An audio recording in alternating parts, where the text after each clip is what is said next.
Howdy everyone, I'm Michael Pyrcz. I'm an associate professor at the University of Texas at Austin, and I record all of my lectures from my machine learning course. We've been through a lot together. If you've been following along, thank you very much for tuning in. Now we get into what I would say are kind of more well-known type of machine learning methods. So what am I saying? It's all going to be uphill from here or downhill. I'm not sure which is better. But anyway, it's going to be good. So let's talk about decision trees for this lecture. How do we motivate that? Well, they're flexible and very easy to understand.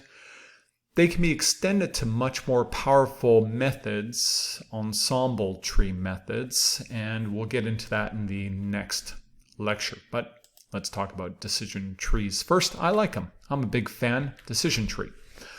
So no surprises here. We're going to talk about this whole concept of training and testing. We've already done this so many times in so many different lectures. Let me just kind of skip through this really. We're going to go ahead and train the model parameters with our training data in such a way that we maximize the goodness of our model. The fit of the model, the mean squared error, would be one of those metrics we could use. The calculation here, there is no surprises. We're simply taking the average of the square difference between the training data values, the response feature, indexed I through 1 through n training data, where this is f hat, our estimate of the model, and those estimates coming from the model and square difference. Now, of course, we know much more concerned about the behavior of our model in testing because that's more of an attempt to see how the model performs in real world circumstances, making predictions with data that it hasn't seen before. And so we talk about the mean squared error from the purpose of testing with data where we would have potentially 1 over n to n test. So the number of testing data very available to us. And previously we expressed that as an expectation over the testing locations. That's fine. So what is a decision tree? It's going to be a form of supervised learning. The equation, the general concept is going to be the response is equal to a function of the predictor features plus some error term. We accept error in the model. We may work with continuous response features. We use a regression tree, or we could have categorical response feature, and that would be a classification tree. Now, if we were to stop this course right now, and you said, Pyrcz taught us a bunch of machine learning prerequisites, basic methods, and got up to decision trees, I'm pretty sure everybody would say Pyrcz is old-fashioned, not using the cutting-edge methods, and I'd agree. Decision trees are not the most powerful cutting-edge method in machine learning, of course. They're simple, they're easy to understand, they're highly interpretable, they're a very good stepping stone to get us into more complicated methodologies. Decision trees are expanded with random forest and with the concept of bagging and boosting to be much more advanced methodologies. And so with that, we'll justify of spending this time together, recognizing we must first learn about a single tree, and then we can comprehend the forest. Okay, so let's do that. So let's about the fundamental idea of decision trees. What we're going to do is we're going to divide the predictor feature space into J mutually exclusive exhaustive regions. Mutually exclusive, well, if we look at this example right here, a very simple example, we've got one predictor feature, porosity. We're going to production, which is one response feature. We could look at the entire range of the predictor feature space. It's just one dimensional, from low porosity around 4% to maybe 26% porosity. Not a big deal. Mutually exclusive means we're going to make regions that don't overlap with each other.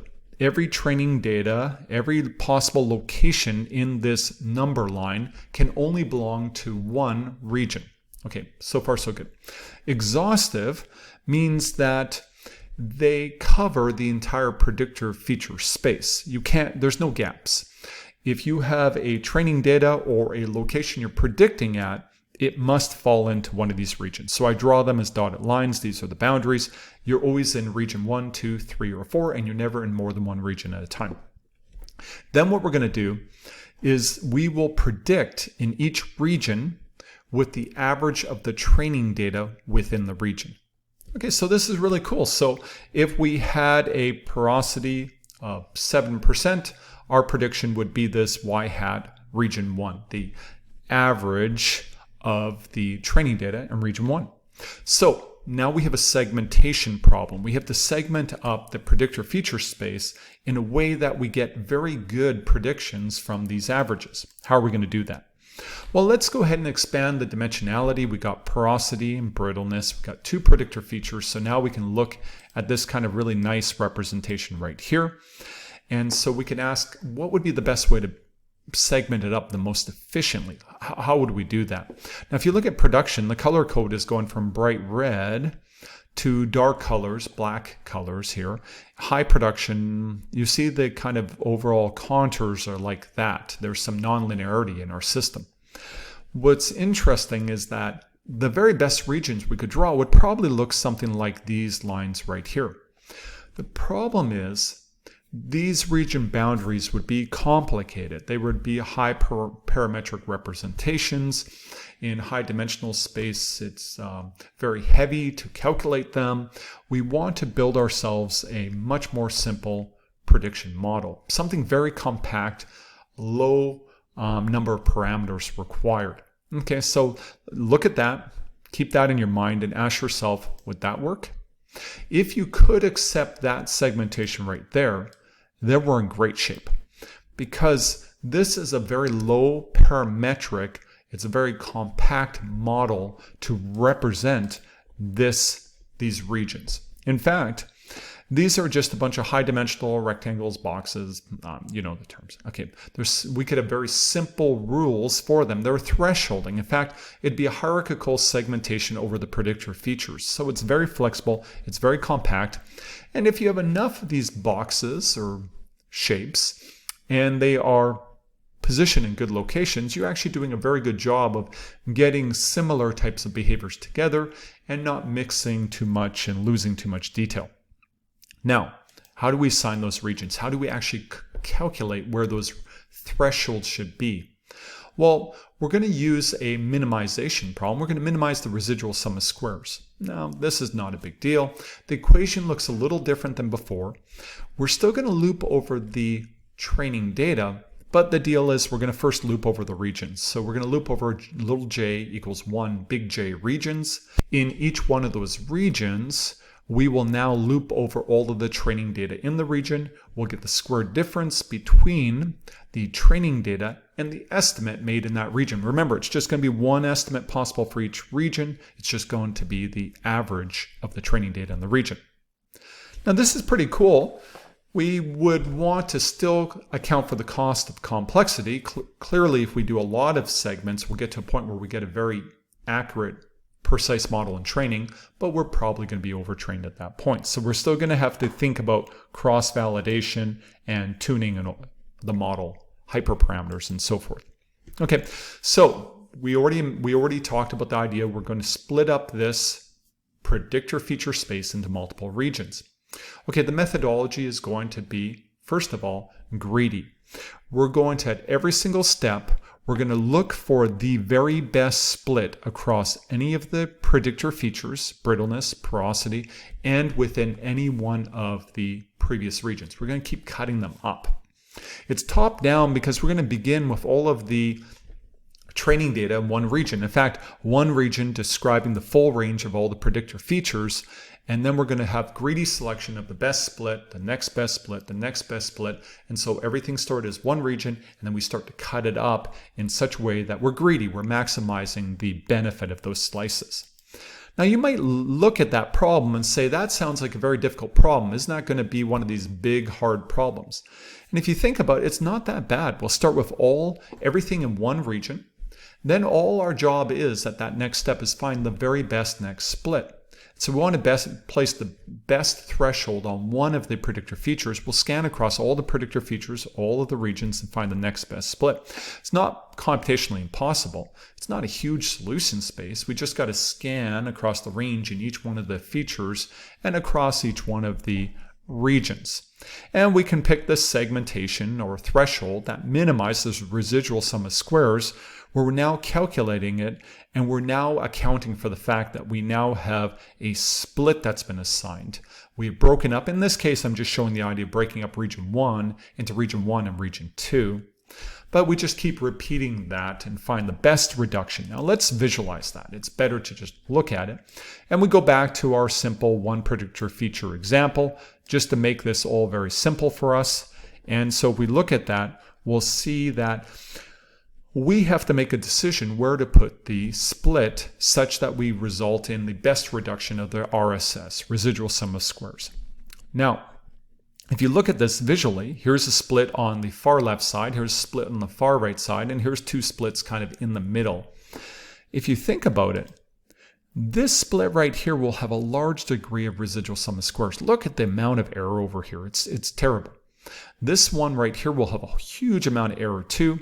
And if you look really carefully, you'll realize that a compromise somewhere in the middle will result in a model on the very next step that will do the best job of reducing that error.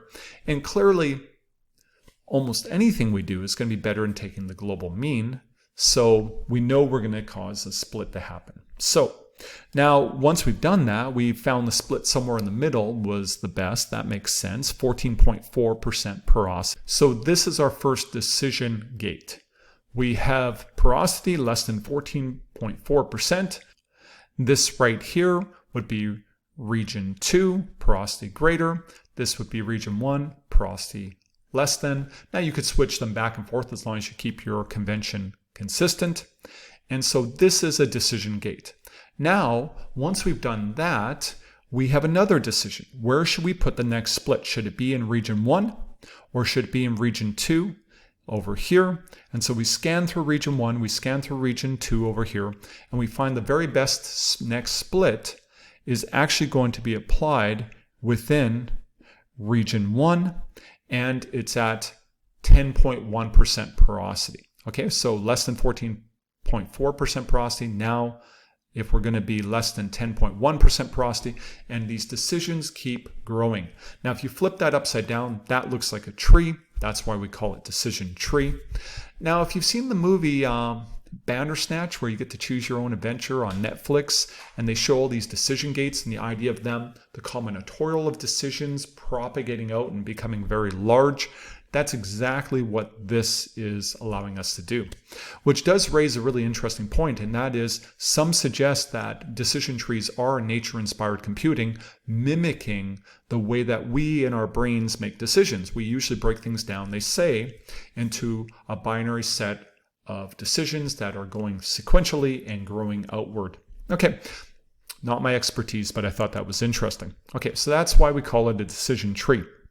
Let's go back to look at the two predictor feature example, and we're predicting production from porosity and brittleness. So we go through and we're trying to find the combination of regions that minimize the RSS, and our first split is on porosity, and our next, so this is our growing decision tree right here.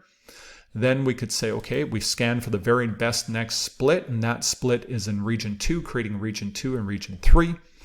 And we could continue, and we found, oh, our first split on brittleness, and that split is right here. And so we have a brittleness constraint here. And notice, this is important, the split only went across region 3. It didn't keep going. We're doing these hierarchical splits on a single predictor feature in a single region. They don't cross those boundaries. Okay, and we could continue to grow it. Now, I took this figure directly from James and al. What a wonderful book. I love the book. And so what they've done here is they've shown us that if you had a decision tree that looked like this, you could map out in the two predictor space the actual predictions that would be made. Now, it's pretty cool if you actually try to project this into an orthographic type of a projection. You can see immediately that across predictor feature 1, predictor feature 2, and this is the response feature, that what we have is a segmented prediction model across each one of the regions. We'd have constant predictions of the training data average within each one of those regions. Okay, so that's the model of what we built. James et al. Reminds us that this one would not be a decision tree model because, as you can see, it's not truly a hierarchical model with binary segmentations. There'd be no way you could get a corner like this, for instance. Okay, so how do we stop? How far do we go when we're building this tree? Well, so this is really interesting. We could continue until every training data is in its own region. This would be an overfit tree, clearly overfit. The typical approach is really to apply some type of a hyperparameter on the model to constrain its level of complexity.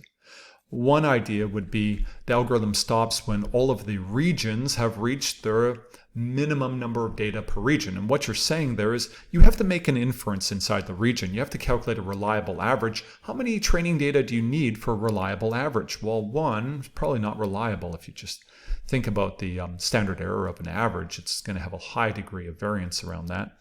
And so we could have the algorithm stop when we reach a minimum number of data in each region.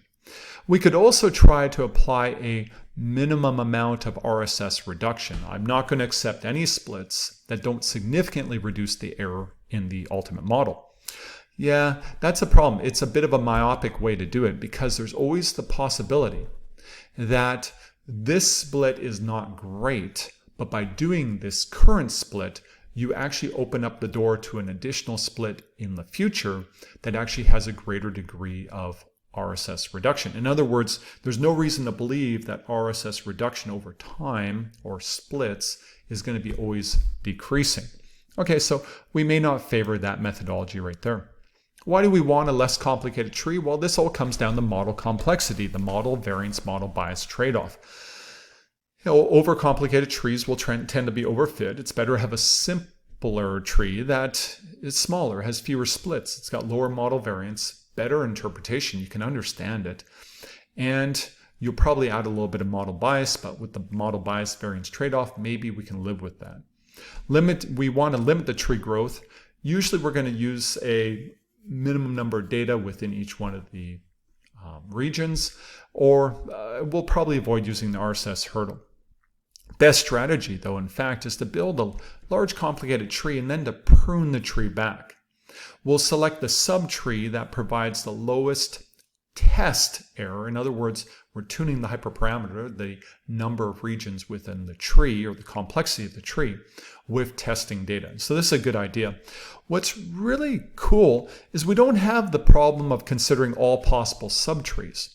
All we're going to do is when we prune, we're going to sequentially remove the branches. The newest ones are going to be removed first. So we're basically building the tree in reverse, going from a complicated tree, we're pruning backwards in the order it grew.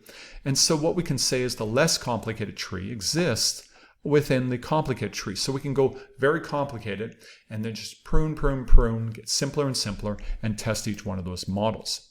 So the general workflow is that we're going to apply recursive binary splitting, train the trees to grow a very large tree that'll be not too unreasonable, but somehow to a high degree complicated. We'll obtain the sequence of best subtrees just by working in reverse, just by going from the tree we ended up with and cutting the branches off in reverse. But for each one of those, we'll do k-fold cross-validation. We'll see how the tree is performing in testing using k-folds. We've already talked about that. And when we're doing k-fold, we're getting an error term for each one of the folds. We average over it to get a nice, reliable result. Now, just a reminder, k-fold cross-validation versus regular cross-validation. Cross-validation, we're going to go ahead and withhold a subset of data. We'll do a single cycle of training and testing. It's not quite as powerful and reliable as k-fold because we only do it once. We're going to take that test data and we're going to check it with the model that was built with the training data. Now, of course, maybe you want to be really careful and design that problem very carefully, and maybe that's why you want to do cross-validation to make sure it's very fair. But the k-fold approach is generally going to be more robust. We're going to break up this data set into k subsets, usually equal size subsets. We'll loop over the subsets in every part of the data. Every subset will get a chance to be testing, and we'll average the summarization of the results. Here's a decision tree model, and I have to admit that was a very quick discussion. Please go look at the lecture on hyperparameter tuning and model goodness metrics for much more detail about how we tune hyperparameters. Just a little bit of a reminder right now. Okay, so let's go ahead and start with a data set. We have porosity and production, brittleness and production. We can see we got some nonlinear features here, some heteroscedasticity going on, and boy, this right here is not even monotonic. We seem to have a brittleness sweet spot going on with regard to production from the subsurface. If we look at the data set to two predictor features at once, the dark colored dots are the high production, the light colored grays and whites are the low production results, and this is the training data set, the testing data set, and so we've just demonstrated a simple cross-validation approach with this. Now we can go ahead and we can go and build ourselves up a tree. Now note, this is a example taken from R. I have a workflow that is worked out all in Python for building decision trees, and so I'll mention that in a bit, and I'll point you guys to it so you can use that. I like the decision trees in R from the perspective of all of the great outputs, model diagnostics, and also this right here. And so what we have is we in fact have a really nice image of the decision tree. Now we've already talked about it. We have binary hierarchical segmentations. This is the first segmentation, our first decision gate, the subsequent ones, and so forth. What I really like about this is that the length of the branches, you see this length right here, is going to be proportional to the decrease in model error in training. So it's telling us how much we have, for the case of a regression tree, reduced our RSS proportional to all the other decisions. If we're working with a classification tree, it's going to be related to the node heterogeneity, a measure like the impurity, Gini impurity, and so forth. So this is like super powerful. Now, I like also this visualization right here. It's really nice and automatic. It comes right out of the program, where we can see in the predictor feature space, porosity, brittleness, we can actually see the decision boundaries that came about because the hierarchical segmentation, and the numbers here are the averages for the training data within each one of these regions, so we can see the actual estimates that come to us from the model. Okay, so what are we going to do? We're going to build a reasonably complicated tree. We'll let it go ahead and get overtrained a bit. Then we can perform k-fold cross-validation. We'll take the tree, we'll decrease the complexity. So we went all the way up to 12 regions, and then we sequentially removed the decisions. With the last one went out first, then the next one, then the next one. And so we get all the way back to just one region right here at the beginning. Okay, now what we can do is we can make a choice that what is the complexity that we require. Now, it'd be pretty straightforward if the tree was to start performing worse with a degree of complexity, then you'd say, well, certainly we don't want to take a tree that starts to become overtrained. Here we haven't really leveled off or start to ramp back up again. My hypothesis, that's because we actually have pretty smooth data. It's pretty well behaved, not a lot of error or noise in it, and so we're not really too susceptible to overtraining. It's an easy example. What we could do is we could say, well, here's an acceptable amount of error I can accept in the model, and take the first instance of where we get to that level of error. We could also look at it from the perspective of diminishing returns. Every added region increases the complexity of the model. I need to have good improvement in RSR or the error term in order to accept it. And at this point, I'll say, well, no, that's not enough reduction in error per additional complexity or incremental complexity or region to the model. So what does that look like? We have an original model here with 12 regions. If you count these up, you'll see 1, 2, 3, 4, all the way up to 12 regions represented as these terminal nodes within the tree with their estimates that are shown right here. You can see the mapping in the two predictor feature space right here, brittleness and porosity of these regions, the really nice hierarchical binary segmentations of the regions. And if you look at the prune tree where we said, nope, we're going to accept 6 terminal nodes or 6 regions, this is the tree pruned. So if you look really carefully, what you should see is the 6 node tree, the simpler tree, actually exist within the 12-node tree. Look really carefully. You see? All we did was chop off the most 6 of the regions by chopping off decisions in sequence, reverse sequence to which we added them. So we chopped back to this tree, which actually had been part of that tree. Okay, so that's really cool. So the simplest model in hyperparameter tuning can be reached just by chopping back in reverse the branches that we had added. And the result is you'll see that this is just removing some of the splits. And for instance, this region right here used to be 2 regions with a 6110 estimate. Now it would have been 570760 estimate. So we've removed that and gone to the most simple model because we said that's enough. Now, if we do like a simple visualization of the predictions of the model, these are the predictions we're making. These are the actual data that were withheld for testing. One thing that shouldn't surprise us is look at how this model behaves. We're not nicely falling on the 45-degree line. We have these striations. What causes these striations? Our model, although it's continuous, it only has 6 possible estimates it can make. There's only 6 regions, and so that's why we see that result right there. Okay, so I have a whole bunch of decision tree hands-on for you. It is available in Python, so that's really good. I showed a bunch of stuff in R because I really like the diagnostics and visualizations, but I shouldn't knock Python. Scikit-learn has really great stuff. You can in fact download some additional packages and build some really nice looking schematics of the trees. And I put on a little bit of a visualization method to get these really nice plots of being able to see the segmentation. The same type of visualization I've used on all my other examples. Okay, so that's available to you. It's on my GitHub, which you can find if you go to GitHub and you look up Geostats Guide. That's my account. I have a whole bunch of repositories, and one of them is Python numerical demos. If you scan through this, you're going to find this one right here, Subsurface Data Analytics, Decision Tree, and you'll have in Python a well worked out example. Now I also have an R repository where you can find the R example that I used within the notes. All right, that should do it. I'm going to leave any further discussion about other type of ensemble tree methods to the next lecture. So let me finish here. I'm Michael Pyrcz. I'm an associate professor at the University of Texas at Austin, and I hope that this discussion of decision trees, learning about a single tree so that you can then learn about the forest, is really helpful to you today.